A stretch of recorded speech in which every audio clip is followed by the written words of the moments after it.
You're kidding. Just one shot? They're not all zombies, Doug.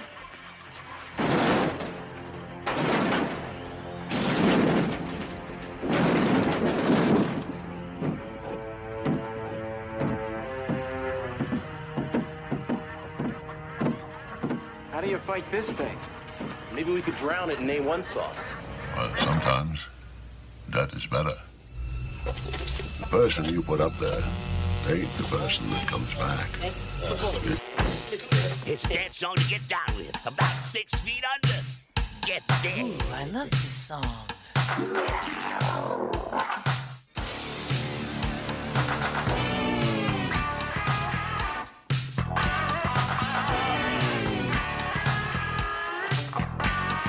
I'm hung up in a grave situation.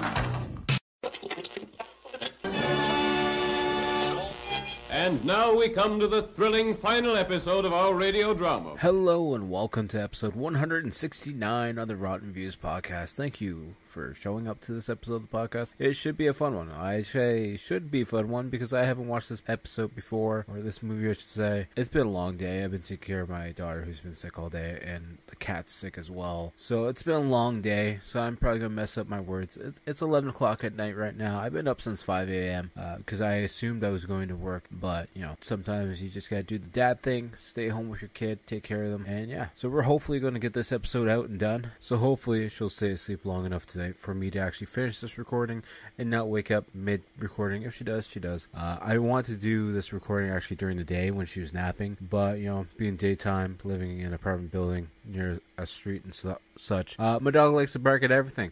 So I can't record the podcast during the day because he's, you know, just barking at everything that walks by the window, even a leaf sometimes. So it can be a little bit tricky every now and then. But, you know, enough of that. You know, we got some other business we have to get out ahead and attend to before we get into this episode of the podcast. This is, like I said, episode 169, Retroactive from 1997. But before we do touch base with that movie, if you guys can, if you want, you know, follow me on all social medias. If you guys don't follow to the end, I know some of you guys might, you know, as soon as the movie's done, you might, you know, just ditch out. I understand, okay? I'm not, my feelings are a little bit hurt, but it's fine. Don't worry about it. It's fine.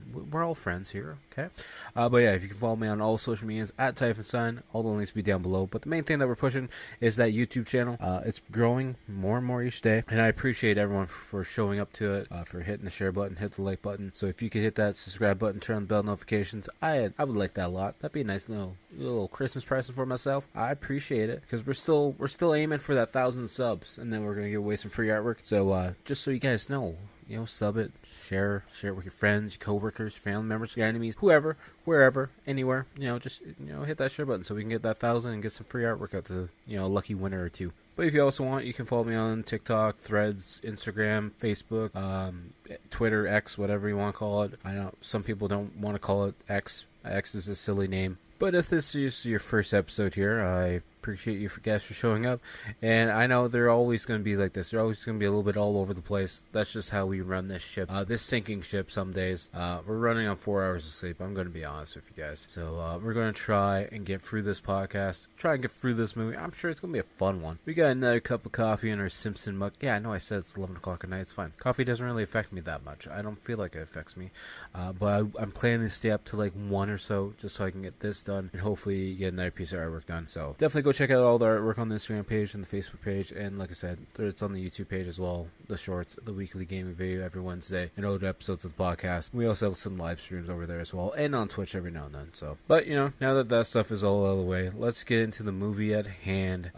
Like I said, Retroactive from 1997. It's a sci-fi thriller for an hour and 31 minutes. The copy I'm watching though is an hour and 27 minutes. So I'm not sure what's really missing out of it, but it's got a 6.2 out of 10 on IMDb, a 57% on Rotten Tomatoes, and 4.5 out of 5 on Amazon.ca. I really feel like the Amazon scores are always high. But anyways, apparently 87% of Google users liked this movie. The initial release date was January 1st, 1997. It's distributed by Orion Pictures. Okay, so the descriptions of this movie are so different between IMDb and just Google. So on Google, it's the description reads, stranded on the road, psychiatrist Karen is offered a ride by Frank, a disturbingly jealous man traveling across Texas with a his wife, Rayanne. At a gas station, Frank learns from a crony that Rayanne is cheating on him, so he kills her. Karen escapes to a research facility run by scientist Brian and uses his time-traveling technology to try to stop the murder, but only manages to increase the carnage with every trip back. So that sounds amazing, right? And then we cut over to IMDb, where the description reads, a psychiatrist makes multiple trips through time to save a woman that was murdered by her brutal husband. That's it. That's all it says. Take what you want. We'll just go with it. So for this one, our director is Louis Monroe. I'm not good with names. I'm not good with names at all. Anyways, he was the director for this. He was also the director for the 2012 video Werewolf: The Beast Among Us. He also did the 2008 sequel Joyride 2, Dead Ahead. So I'm pretty interested in that. He also did Soldier Boys from 1995. He did Hitchhiker 2, I've Been Waiting from 2003. He also did Bats from 1999. I like that movie. That's a good movie. So he's got some decent movies. And then this movie also has 3 writers, Michael Hamilton Wright, Robert Strauss, and Philip Badger. We're only going to talk about Robert Strauss because the other ones didn't do anything that was, interesting to me. But Robert is also the producer for the 1993 Fire in the Sky, which we already did on the podcast. I forget what episode that was, but it's like mid 100s. I know we're in the mid 100s right now, but it's like 140 or something like that probably. But he also did another movie from 1989 where he was a producer, and I want to watch it, called Blood Nasty, because it just sounds interesting. And other than that, he doesn't really have too many other movies. He was co-producer for Casualties in 1997. Writers didn't really do much for this movie, to be honest with you. Like, they didn't do much outside of this movie is what I'm getting at. But as always, like I say in each and every episode, so if this is your first episode, we're going to talk about this movie from start to finish and hit all the points in between, or at least the points that catch my eye and I feel like talking about. So if you don't want to be spoiled from a movie that came out in 1997, feel free to pause it now. You can find it for free on YouTube. Go watch it on YouTube if you want to, or just stay here, listen to me talk about the movie, and then you'll pretty much get a description, and you'll be able to picture it in your mind, listening to my nice voice describe this movie as best as possible, I guess. So how about you, fine folks, get comfy, unless you're listening to this in the car, get as best as possible, comfy, comfortable feeling as possible, get a snack if you want to, and just listen to me discuss this movie and talk about it. And we're going to get the movie started right now. Presents Saturday Night at the Movies, the television series which each week brings you the finest in recent motion pictures. Tonight, you become stranded in the middle of nowhere.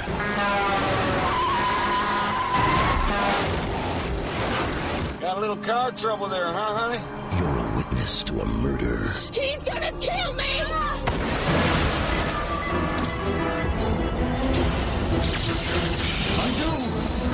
You're forced to relive those moments again and again. He's got a gun, officer! And they just keep getting worse. Retroactive. Oh, my God. Keep driving. What the hell? Remember that little experiment that I was working on? Got it to work. You want proof that your machine works? You come with me. You and I are connected. You are reading my mind, girl. I know. This is about you taking hold of your life. Codependent no more. I'm from Venus, you're from Mars. Beat me on up. Gotcha, baby!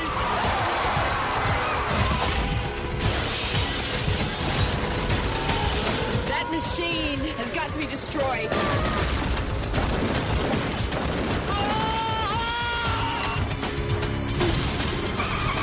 I love a good Chevrolet!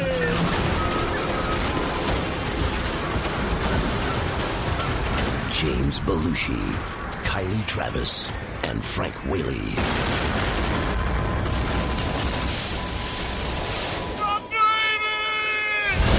Retroactive.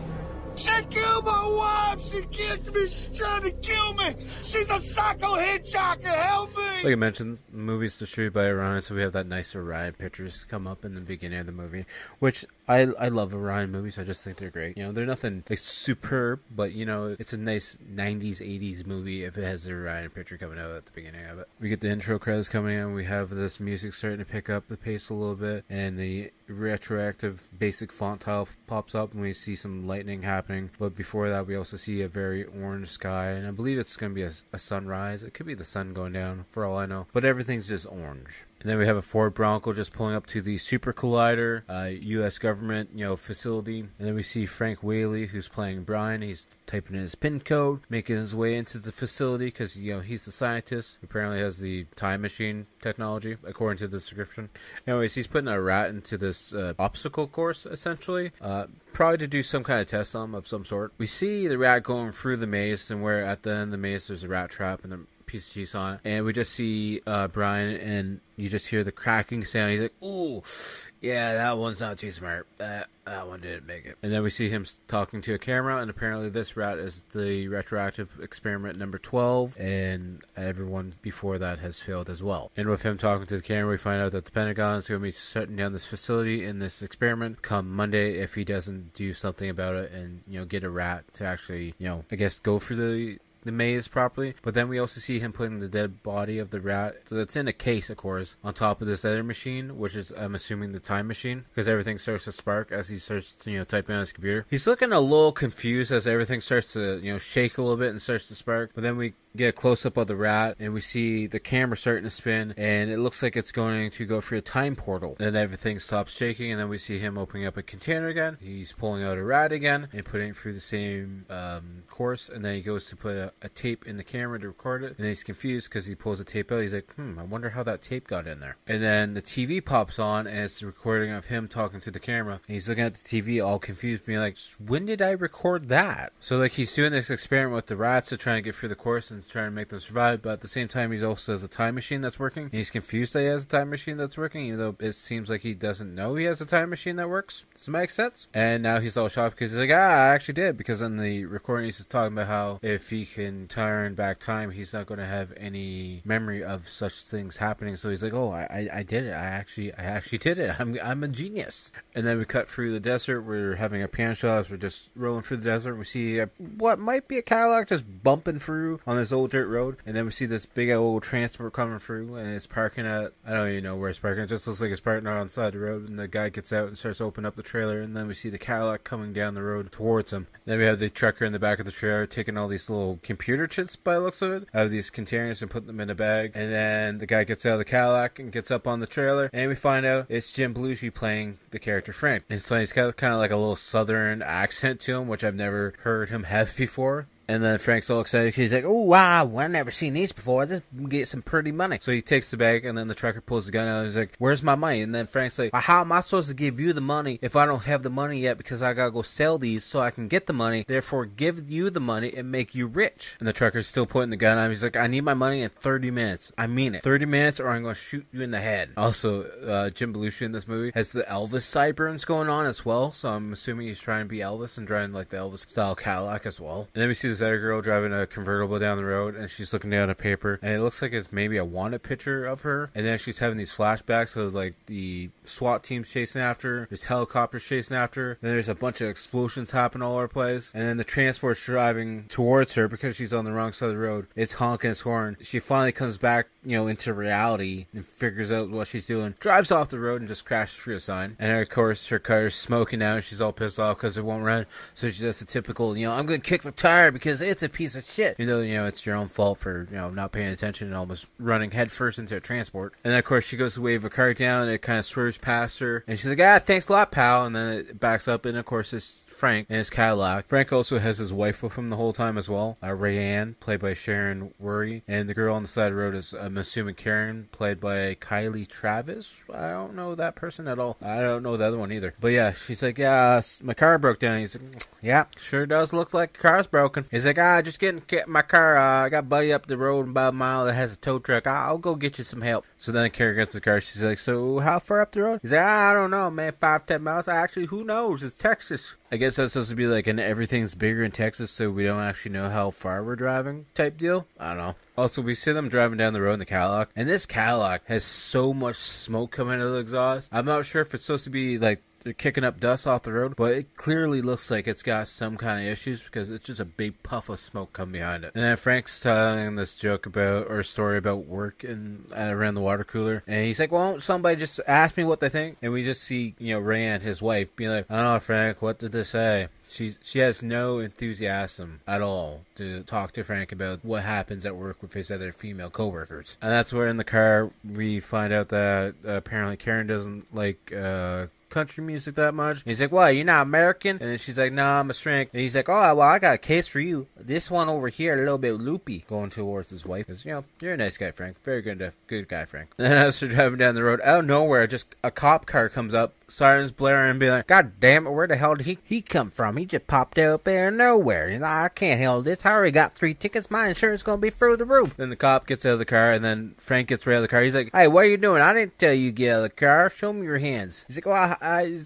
just stretching my legs, officer. Can you just tell me what I did wrong? No, just speeding a little bit, huh?" So then the cop's like, "So you want to tell me who you got in the car with you traveling there, sir?" He's like, those 2 are my women. I got both of them. Both of them are mine." God damn it, Jim Belushi with a country twang accent is just so goddamn weird to me. Then after pulled over to the side road, this red truck comes up and it's doing a slow drive-by, and the driver of the truck is just staring at them, but he's staring at like Karen, and then he really stares at Rayanne, and then that gets Frank's attention. He's like, "What are you looking at?" So then the officer comes up and he's like, "Yeah, I guess you are a law-abiding citizen. Aside from the other 6 tickets you have, so here's number 7 for you." Then farther down the road, that red truck that they saw drive by, he's on the side road changing his front tire. And then for whatever reason, Frank's just like, "Yeah, I'm going to swerve towards this guy and just scare the shit out of him and drive by him." Then after that whole incident happens, he's like, "Rayanne, why don't you say something? Our goddamn guest is going to think you're a goddamn mute if you don't start talking." Then she starts talking, so then Frank gets pissed off and starts getting pissed off at her, says everything that she's saying is bullshit and tells her to shut up. He's like, "Yeah, I wonder why she doesn't talk there, Frank." And then Frank's like, "Goddamn women, can't live with them, can't blow their heads off." So then they stop at a random gas station, and Karen's like, "So I guess this is your friend's spot? This is my stop to get off?" He's like, "Nah, I'm just stopping here to get a beverage. You want a beverage while I go inside?" And they're like, "No." So then he looks over at Rayanne. He's like, "You better not be blabbing about me while I'm gone." Then as he's gone out of the car, Karen's like, "Rayanne, you don't have to stay with him." She's like, "Yeah, well, some days I just want to take a knife and cut his goddamn heart out." She's like, "It's not actually worth that. You don't want to do that. That's a little bit extreme. But you could just leave, So in this store, we have Frank making a deal with Sam, played by M. Emmett Walsh. For me, I know him from Snow Dogs as George. He was also in 26 episodes of Big Guy and Rusty, the boy robot, playing Mac. He's also in, I believe, the first Critters as well. And I believe he's also in Christmas with the Cranks. I think he's one of the pissed off neighbors because Tim Allen doesn't want to put up his Christmas ornaments because they're going on vacation. It's been a while since I watched that. Maybe we'll do that for the podcast this year. We'll see. Anyways, back to the movie at hand. Anyways, Rayanne's like, Karen, you might want to go use that payphone. Go call for help, and we'll just go from there. And then Karen's like, you take care of yourself. And Rayanne's like, "Yeah, you don't have to worry about me. I got everything under control. Don't you worry about it." But yeah, that computer deal or whatever from the tractor trailer, that's the stuff that Frank is selling to Sam. I'm not sure why at all, but, we'll find out later maybe. Who knows? Anyways, then Karen's getting out of the car, and then this random car pulls up, and the kid just pulls out a gun. It's like, bang, to Karen. And it's just, a toy gun. And the guy's like, "So, any of you guys know where to camp around here? Random spot in Texas to camp? We want to camp." And they're like, "No, sorry, we're not from here." So then as Frank's going to leave the little shop, Sam's like, "Hey, Frank, so there's a guy I was telling you about. He gave me these." So then Frank's looking at him, and there's a bunch of pictures, Polaroids, of apparently Rayanne making out with another guy. And I believe it's a guy in a red truck, so it might be the guy that he drove by. And then Frank's like, "These are bullshit. I don't know what you're talking about. This is all bullshit." So then Frank starts freaking out at Sam because he thinks Sam showed the photographs to all these other people. So Frank doesn't believe Sam at all. So he thinks a bunch of other people think that Rayanne's cheating on him. So he gets all paranoid and gets all pissed off and angry. And then at this point in time, Karen's back in the car looking for a wallet because she thinks she dropped it. And then Frank gets in the car and just speeds away. And she's like, "What the hell's going on, Frank? I was going to get out back there. I was just looking for my wallet." So then Frank keeps driving because he's not letting Karen out of the car because he's like, "You know what? You're just coming with me now because, you can't change your mind because I was taking you to my friend's place to get help, so we're going to go to my friend's place. And then Frank starts getting pissed off at Rayanne because apparently Rayanne doesn't want one of his beers. And then he's like, come on, drink the beer. And starts slapping her around the face with the beer. And then they start driving all over the road because he's a maniac. So then they start going down a dirt road and he puts all the windows up. And he's like, Frank, where are we going, huh? Where are we going, Frank? It's like, my wife's a little bit crazy. We just got to go deal with some stuff. So then we make it to the end of this road. He stops the car. And he's like, I've had a sudden realization that's hurt me and made me very sad. And Rihanna's like, what do you mean? He's like, I've just realized that pickup truck I've seen before. So then he smacks Rayanne a couple times. He's like, come on, I'm Frank. You can tell me the truth. Just tell me the truth or I'm going to have to smack you again. So then Rayanne starts screaming. He's like, he's going to kill me. And then Karen's like, come on, Frank. And he's like, no, she's right. I'm going to kill her. And he pulls out a gun and points it at her face. And then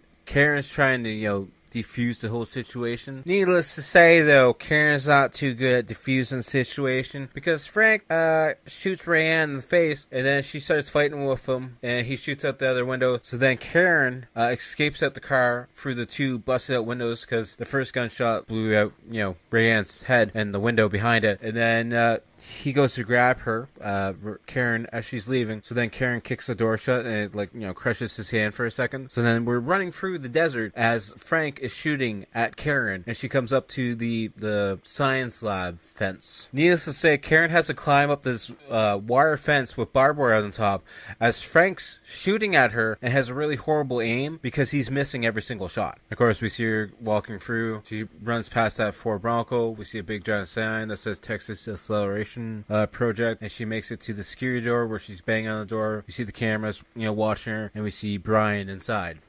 Karen's banging on the door, screaming for someone to let her in. Then she starts buzzing the buttons, pressing all the buttons. And then we see the door finally open because Brian finally looks on the cameras and sees her outside. And then we see Jim's his real name. Frank running through the desert and coming up to the Ford Bronco. And then we see Karen running down the long pathway inside the facility. And she's met with Brian with a flashlight. And she's like, so is that door locked? He's like, yeah, automatically. Is it bulletproof? He's like, well, yeah, I'm assuming it is. He's like, well, we need to call the cops because this guy's a murderer and he's trying to kill me. So then we see Brian to go make the phone call, and then we see Karen running through the facility rambling, and then he's opening up a med kit and he drops some peroxide onto the computer, and then everything starts freaking out. And of course, where Karen's running, she runs right onto the teleporter, and then it teleports her back in time. We see the Cadillac driving at her somehow. I'm not sure how, but it's driving at her where she's standing on this base. Then as the teleporter is getting ready to go off, Brian looks up at the computer and notices that Karen's standing right on the teleportation base. And he's like, oh my god, this is probably not good. And then next thing we know, we see Karen sitting in the back of the Cadillac. Back to the point where Frank's telling them about the joke at the workplace or with the coworker or whatnot that Rayanne really doesn't care about. And we see Karen in the back seat just looking around shop being like, I've been here once before, I know I have. And then Frank's like, so do you like? And then Karen's like, no, I hate country. So then Karen starts finishing all the sentences that Frank's gonna say and gets ahead of everything. He's like, oh well, you just took the words right out of my mouth. She's like, yeah, I did. And then she's like, so it's not my business, but you're driving a little bit too fast for your own good. He's like, yeah, it feels like 55, doesn't it? He's like, a little bit too fast. That cop back there's not gonna like it. He's like, what cop? And then he gets pulled over. So then we see Frank getting out to talk to the officer, and then Karen starts searching the seat, and Rihanna's like, what are you doing? She's like, Frank's gun. Where is it? We need to find the gun. She's like, how do you know about the gun? And they can't find the gun, and then Karen looks behind out the back window, and we see Frank's back, and we see the gun just sitting out the back of his belt. And then the officer's like, ma'am, can you just get back in the car? And then Frank turns back. He's like, yeah, can you get back in the car, please? I'm dealing with the officer. And then Karen's like, officer, he's got a gun. And she goes to grab his back, and then the gun goes flying. And Karen's like, this guy's the wanted man. Shoot him. Just shoot him. Then we see Frank and Karen tussle and run for the gun, and Frank grabs the gun, but Karen's got him in like a chokehold, but he pulls out the gun anyways and aims at the officer, shoots the officer, and then we see Rayanne getting in the driver's seat of the car and driving away with the Cadillac. And as she's driving away, Frank's still shooting at her, and he shoots the car enough that the gas tank blows up. We see the car explode and just does a bunch of barrel rolls down the road. And then he starts freaking out, being like, my baby. He's not talking about Rayanne at all. He's talking about the car. And then we see the car on the side, and the whole car just explodes again. And then Frank gets up and looks down at Karen. He's like, you goddamn bitch, and starts booting her in the stomach. He's like, what do you do to my car and my wife? And the red truck pulls up, and he's like, what the hell you want? And then we see Karen kick him in the back of the knees, and then kicks him right in the head, and the guy gets out of the truck. He's like, what the hell's going on? And then Frank starts freaking out, being like, she's a killer. She's crazy. She killed the officer. She just killed my wife, and this officer blew up my car. She's crazy. Deal with her. Frank's trying to convince the guy in the red truck that Karen's a psycho hitchhiker and that she's going on this killing spree. And she cocks the gun. He's like, you ever used one of those guns before, honey? You know, it might be out of ammo, just so you know. So then he lunges at her and she shoots him in the shoulder. And then she's like, shit, I'm not helping my situation out here. This driver of the red truck's going to think I'm crazy. So then the guy in the red truck pulls out a gun. He's like, freeze! And she's like, shit, what am I doing here? And then he's like, I'll watch him. You go call the police. Okay. And then the guy from the truck, like, leans down to Frank. He's like, give me the stuff. He's like, what are you talking about? Just give me the stuff. I know what I'm talking about. Give me it. And then Frank starts, reaching around and he grabs the gun from the cop. And then he shoots the guy from the truck. Karen sees the guy from the truck get shot. So then she takes off in the red truck. And then Frank jumps in the cop car to chase after her. It's a little bit of a rat race at this point in time. Of course, we see Frank trying to shoot at Karen as she tried away, and then the front tire of the truck blows out because we did see him before changing the front tire of the truck, so we knew that was going to happen. And then Frank grabs the shotgun of the cop car to try and shoot at her as well. Then we see Frank trying to use the cop car to actually ram the truck off the road, and he's talking to her as they're driving side by side, scraping, doors. He's like, you having a little bit of car trouble there, honey? So then they make it to that little gas station that they stopped at before, and she runs in. She grabs Sam, pulls him down the ground. It's like, call 911, crazy guy after us. And she grabs the phone, and he's like, phone doesn't work, sweetie. I don't know what you want me to do. And then she's looking at the front door to try and see where Frank's come from. And then Frank's comes up behind her and puts the shotgun up against her neck and be like, come on, put the gun down and get up. Let's go now. She does this little spin move and like elbows him and knocks him to the ground, and he falls through like a little display thing. And then she runs off, and he gets all pissed off, picks up a shotgun, and he's like, yeah, I'm done with this shit. Frank has the shotgun in hand. He's going through the little aisles in this little gas station. Like, where are you hiding, Karen? I'm going to find you. I kind of like you. At this point in time, we see Sam picking up his giant-ass, dirty, hairy revolver from underneath the couch. So I'm not sure if, like, Sam and Frank are, like, friends at this point in time or not. I don't know why he's out to kill each other. I don't know. It is what it is. Maybe in the first timeline, Sam was only doing the deal, and this time they're not doing the deal. I don't get it. And then Karen finally comes up behind Frank as he's trying to climb a shelf to kind of get like a better view. And then she steals the shotgun from him. He's like, what are you going to do? Shoot me again? He's like, don't tempt me. And then we hear Sam cocking his gun. And then Frank takes both guns from Karen. And Sam's like, what the hell's going on? Who is she? What's this whole situation about? Why are you wrecking my spot? And then Frank's like, nobody knows my business. Not even Rayanne. She's dead now because of you. So how am I supposed to live my life without you? And Karen's like, you know she was cheating on you anyways. And then Frank's like, how you know she's cheating on me? So then Frank has Karen down on the ground, like shotgun pointing right at her face. And Sam's freaking out. It's like, no, don't do it in my store, please. Don't do it in my store. Just take her out in the desert somewhere so nobody finds her. Just take her out in the desert, please. I don't want to be responsible for this. Then we see Frank and Karen leaving that gas station, and then we see that happy family pulling into the gas station. He's like, you say anything, I'm going to kill them all. So then the little kid pulls out his gun and says freeze, and that actually freaks out Frank, so Frank points the gun at the kid. So then Karen starts, fighting with him, gets him down on the ground and starts kicking him in the head. And the family finally get the car started again and take off, and then Karen just runs into the desert. And of course we have her running back to the facility again to go through the time portal machine, or time machine. I don't know why I call it time portal machine. Now this time we see Karen banging on the door. She's like, Brian, let me in, you son of a bitch. I know you're in there. So open the goddamn door so I can get in, please. And then Brian opens the door, of course, and he's meeting her the same way he met her last time. And she runs at him. She's like, you stupid son of a bitch. And he's like, who are you? He's like, I'm the one you sent back in time. I was here before. She's like, I was just reliving my nightmare. She's like, I've never seen you before, miss. I don't know what's going on here, and I don't know who you are, but you're starting to freak me out a little bit. So then it snaps in his mind. He's like, so what you're saying, if it is true, then I wouldn't remember it because it wouldn't have happened yet. So I need to go document this so I know what's going on. And then Karen's like, no, you can't right now at this point in time because there's a killer out after us, or after me, I should say, and there's extra people dead now because of it, and I need to go back in time again to try and fix this whole situation. And Brian's trying to talk her out of it. He's like, I don't know what the effects are going to be. You might make things worse. He's like, it can't get any worse. There's already a bunch of people extra already dead because of it, and it's already become worse. So what's what's the worst that's going to happen? Maybe I can just go back in time and make it stop. So then Karen's trying to convince Brian to go with her. So then Karen's plan is for them to both go back in time, and then once they get back in time, she's going to have Brian go right to the gas station, call the cops, and have the cops show up there. That way the cops are going to be ready and waiting for them when they do show up in the next scenario. So then they step on the time machine. He's got this giant remote, presses the button, time machine goes off, and then we see Karen in the backseat of the car again, just after that joke happens at the workplace. And then Karen's like, it's a really stupid joke, to be honest with you, Frank. And then Frank's like, you don't even know what I'm talking about. He's like, oh yeah, the joke about forehead being pressed up against the belt buckle, it's really stupid there, Frank. And then Karen's like, you know what? It's Thursday. It's almost the weekend.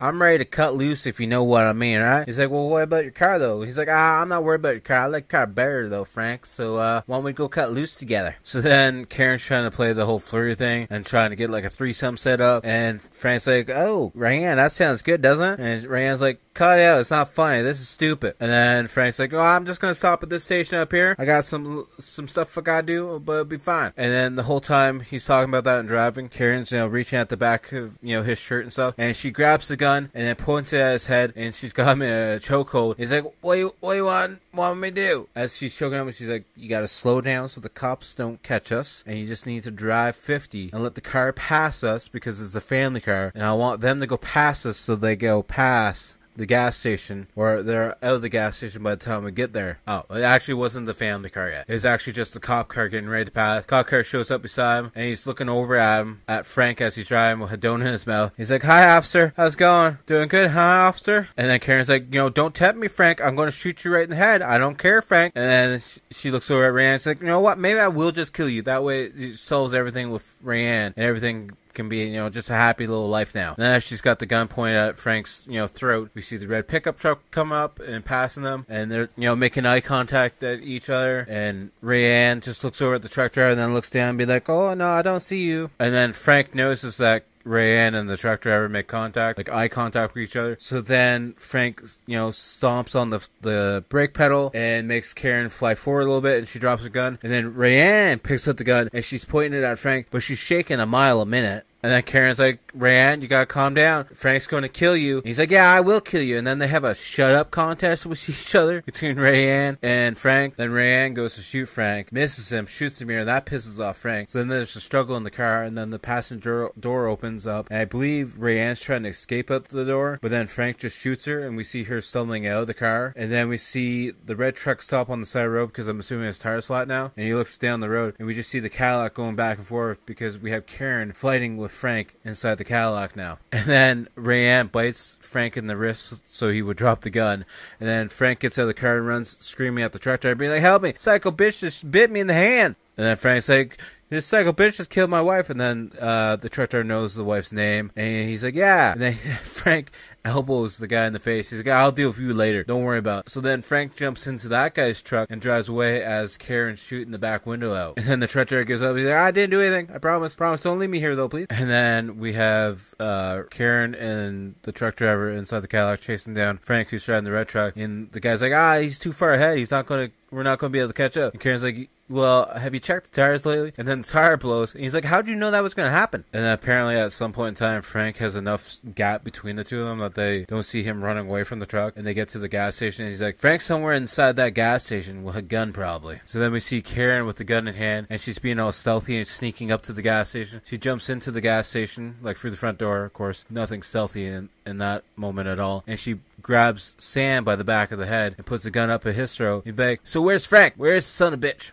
And then Frank's like, I'm right here, baby. And he's hiding behind one of the aisles. And then the officer comes in. He's like, Sam, how's it going? And then he's like, she's got you at gunpoint, huh? And then Frank pops out of the aisleway, and he's like, I got her covered, officer, don't worry. I'll shoot her if she moves. And then the officer's like, okay, everyone put their guns down. And Karen's like, I can't, officer. This man is trying to kill me, and this man is his accomplice. And he's like, Sam, you're the accomplice? And the officer's like, all right, guys, we can work this all out. Don't worry about it. Just everyone put their gun down. We'll be able to talk it out. And Frank's like, all right, officer, you're a trained officer. I'll listen to you. It's pretty shame that a woman like that can just snap like that, especially a pretty one. Hey, officer with a gun? And Frank's like, all right, officer, I'm gonna believe you. I'm gonna trust you. And then Frank just shoots the officer. Like, he shoots the officer like 5 times to the point where the officer falls out the store window. And he shoots at Karen a couple times, but misses her all the time. Then we see the officer just like standing there being, bleeding to death, essentially. And Frank's like, yeah, you're right, I know. She was wrong, whatever.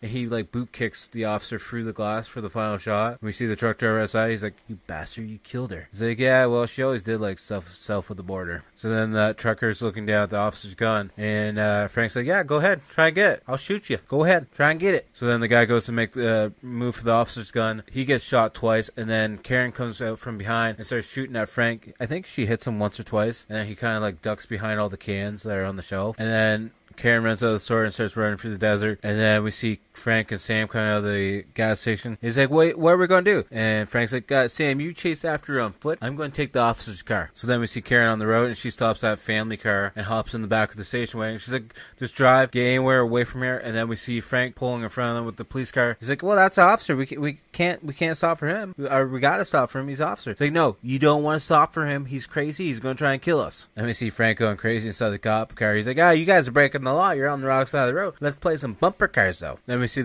both cars get turned around. They're heading back towards the gas station. And we see Sam running down the middle of the road shooting his gun. And it's empty. And then he's looking at it being like, how did he run out of bullets? And then they just both miss going around Sam. And he kind of turns sideways. He's like, oh, please don't hit me. Please don't hit me. And then we see them still playing bumper cars. And then the station wagon gets, off the road and crashes through the gas station pumps. And we see Karen jumping out of the car with the kid. And then the whole car blows up and the gas station blows up. And then we see Frank driving back around in the police car. Then out of nowhere, apparently Sam decided to reload his weapon because he's then running at them. So then Karen grabs the gun out of the sand and shoots Sam and kills him. This movie gets, it's like, time movies are really fucking confusing and there's a lot of back and forth, to be honest with you. So then Karen and the kid run back to the gas station that's not on fire. And for a reason, Karen puts a kid in the Coca-Cola cooler. The kid, stay here. I'll be back for you later. Don't worry about it. Then we have a standoff between Karen and Frank, who's still in the police car. And she's shooting at him as he's ramming the cop car towards him. But he's also ramming like the charcoal remains of that station wagon that the kid's family was inside of. And then Frank pops out of the cop car with the shotgun. I guess he may like just jumped out of the cop car soon enough to like before the cop car rammed the other car. I don't know. It doesn't make sense at all. But then he's like, hey, where's the kid? He's like, what kid are you talking about? So then he shoots at the ground. And then Brian shows up with the Ford Bronco. And he's like, you know this guy? And she's like, you're a little bit late, don't you think, Brian? A little bit late. So then Brian's like, I've never seen her before in my life. I don't know what's going on here. He's like, all right then.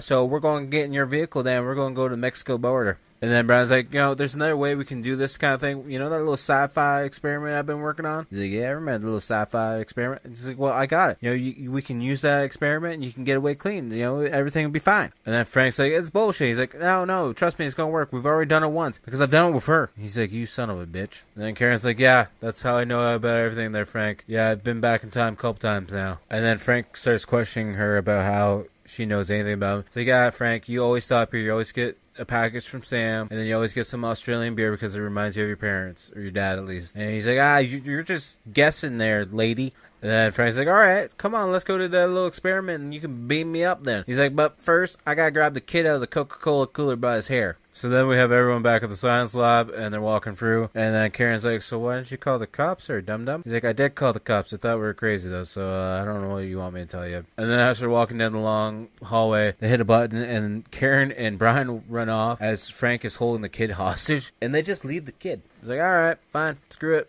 And then the security door shuts, and Frank tries to shoot it open, but nothing happens. And then we see Karen be like, so, how you know Frank there, Brian, huh? How do you know that? He's like, well, he's got some computer chips I want. I didn't think he was crazy, but, apparently he's crazy. I just want the computer chips. I don't know what to tell you, Karen. So then we see Brian setting up the computer. He's like, I've never pushed the system this far. We have to push it all the way back to the beginning, where this whole cycle is never going to end. So let's hopefully get it back to the beginning and hope that the machine doesn't actually break on us. Then we see Frank walking with the kid, and he's yelling. He's wondering where everyone is. And then he steps on the time portal machine platform, and then Karen starts freaking out. No, Frank, you need to stop. And then everything starts flashing, and then he starts to spin, and then he goes to shoot the shotgun, but he's sitting inside a car, and then the car window goes out. And then we have the kid going back to the back seat of his parents' car. He's like, whoa. And then we cut back to Karen on the road, and the kid's like, stop, Dad, that girl needs help. We gotta help her. And then the kid's like, turn around, Dad, there's somebody coming. I went for the time machine, so I know what's going to happen here, Dad. Just turn around. The crazy guy's in the cop car. So then as the station wagon and the cop car are fighting down the road, the little boy actually reaches forward, grabs the steering wheel from his dad, and turns the car so it bumps into the cop car. Then the cop car hits, I don't know if it's a boat on the side of the road, it hits something. But we see the cop car go flying and does a couple flips, and I think there's a little explosion. And then we see the station wagon run over Sam, crashes through the gas station, the pumps blow up, but then the car just keeps driving through the whole convenience shop part, so we're assuming the family's still alive. And then we see Frank, in pain, moaning and groaning inside the cop car. The cop car is pretty much destroyed. And then we see Karen carrying the little boy out, and she gets outside the gas station, and then we see the whole gas station blow up. And then we have Karen on the ground holding the little boy, and then Brian shows up in the Bronco. He's like, what happened? And Karen's like, the little boy went through the time machine. We can't do this anymore. We gotta go back one more time and then destroy the time machine, and we gotta, make it so none of this stuff ever happens. Because then Karen just leaves the little boy on the ground. I'm not sure if he's dead or not from the car accident or whatnot. I really don't know, but she's just leaving it all on the side of the road. Then we see them back at the science lab, and Brian's like, oh, okay, this whole place is gonna blow. She's like, yeah, it's gonna happen though after we're long gone, so we don't have to worry about it. Let's just get this done, get the time machine broken, so all this stuff just goes away. Then we see Karen and Brian run into the teleporter, and of course they're met by Frank with a shotgun. She's like, I knew you guys show up sooner or later. And Brian's like, how'd you get in? Hi, don't worry about it. And then Frank's like, Brian, you got a hell of a machine there. I'm thinking of all the things I could do. I could kill both of you guys, zap myself back in time, and then repeat it over and over again, because that'd be a lot of fun, huh? So then Frank's like, you know what, actually, Brian, I don't really know this fancy computer much, so you're going to have to show me how to use it. That way I know how to come back and kill you guys again. So then Karen's like, no, don't show him how to do it. And then Frank shoots her in the stomach. And he's like, all right, Brian, you don't want to be no hero. Come on, let's get this whole thing's figured out. And Brian's like checking on Karen, and he grabs like a piece of wood or something and smashes Frank in the face with it. And then we see him picking Karen up, and they're running to the teleporter in time before the timer goes off, and we see a bunch of sparks flying all over the place. And then we see the facility starting to blow up, and then Frank gets a shot off, and I think he might shoot Brian in the back. And then we see, Karen trying to drag Brian up to the top of the teleporter as well. And, they're both just trying to make it to the teleporter before, the whole building blows up. And we see them crawling on top of the teleporter base, and we see Frank trying to, claw and scratch at them, trying to get on top of it as well. And then we see everything starting to spin, and then we see the transport coming through that we saw at the beginning, and then we see Karen, swerving off the road, off into the side road, and just missing the Texas sign. Then we see Karen sitting in a car, being all shocked, me like, I did it. I'm back. I'm not dead. I don't have the crazy guy after me. And then we see her outside the car having a smoke, and then we see the Cadillac driving down the road at her. So then Frank and Rayanne pull up beside her. He's like, so, honey, you got some car problem there, honey? He's like, nope. No, I don't. He's like, you sure you don't need no help? Said, nope, don't need no help at all. You can keep on going. And Frank takes his glasses off. He's like, do I know you from somewhere? Karen's like, nope, you take care of yourself. See you down the road. Goodbye. And then we see a cop car, the sheriff, coming down the road, and Karen flags down the cop car. He's like, well, what's the matter there, miss? And then she starts explaining everything to him, pointing down the road about what's going to happen. So then the cop takes off with the sirens blaring, getting ready to catch up with Frank. And then we see Brian driving down the opposite side of the road in his Bronco. And then he, turns around and picks up Karen. He's like, you need a lift? And then they drive off down the road. And then we hear a couple gunshots going off. And then we see the gas station. We see the red truck driver dead at the gas pumps. We see Sam dead at the gas pump. And then we see Frank freaking out, be like, I know you did something wrong, honey, but come on, everything's gonna be fine. And then he's talking to Rayanne, and Rayanne has a gun in her hand, and he's like freaking out because she's pointing the gun up. He's like, everything's gonna be fine, honey. Just put the gun down, okay? Everything's gonna be fine. You love me. It's okay. And then we just see Rayanne laying the lead into Frank over and over again, to the point where he falls backward onto the hood of his car. We see money going all over the place. And then we just pan down the Texas license plate, and we hear the cop sirens coming in the background. We see all the money just blowing all over the place. And Rayanne's having a mental breakdown at this point in time. And then we see the family station wagon showing up to the gas station. The mom's like, it doesn't look good. He's like, yeah, let's go. We'll go down the road more. And then the officer pulls up and tells Rayanne to drop the gun. She does, and puts her hands behind her back, getting ready to be arrested. And then Brian and Karen show up, and they're just kind of looking at all the chaos that has happened at the gas station. And then we see Rayanne getting put in handcuffs and put in the back of the sheriff's police car. And the officer's like, ma'am, I'm gonna have to have you step away. There's nothing that you can do here. Everything's all over with. And then we see Brian and Karen get back in the Bronco, and they start to drive away. Yeah.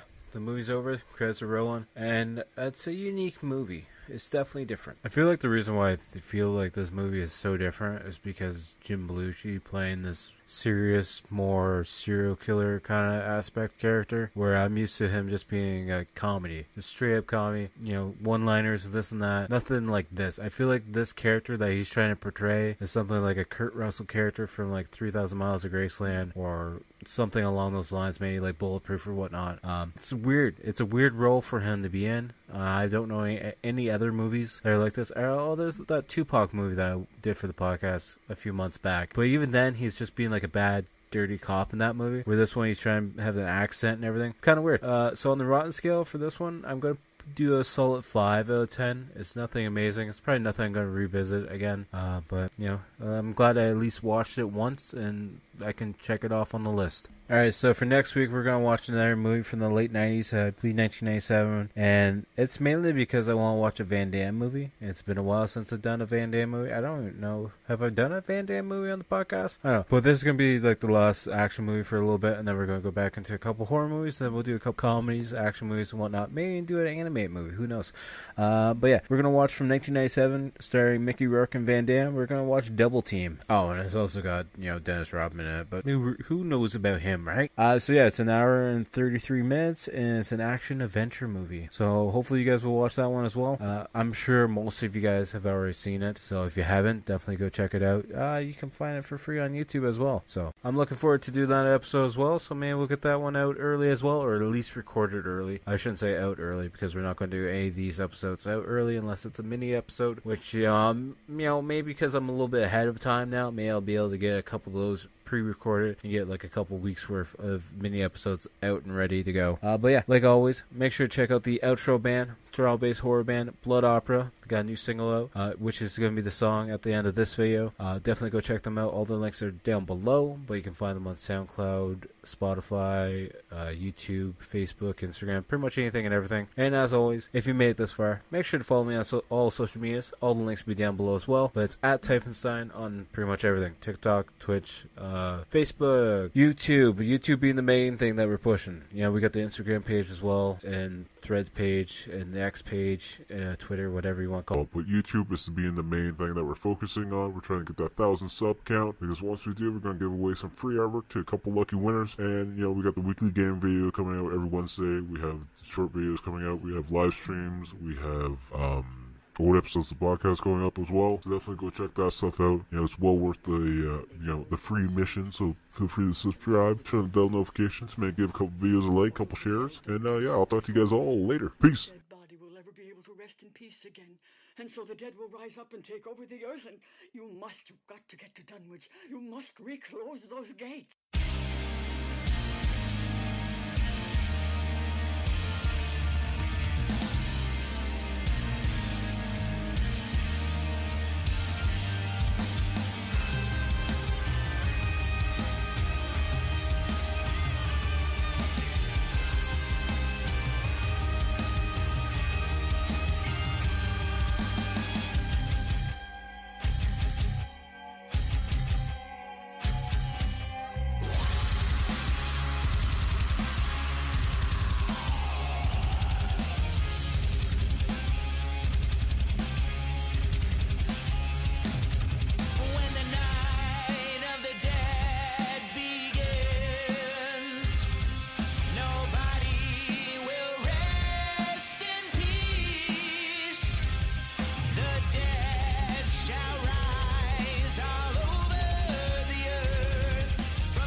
When the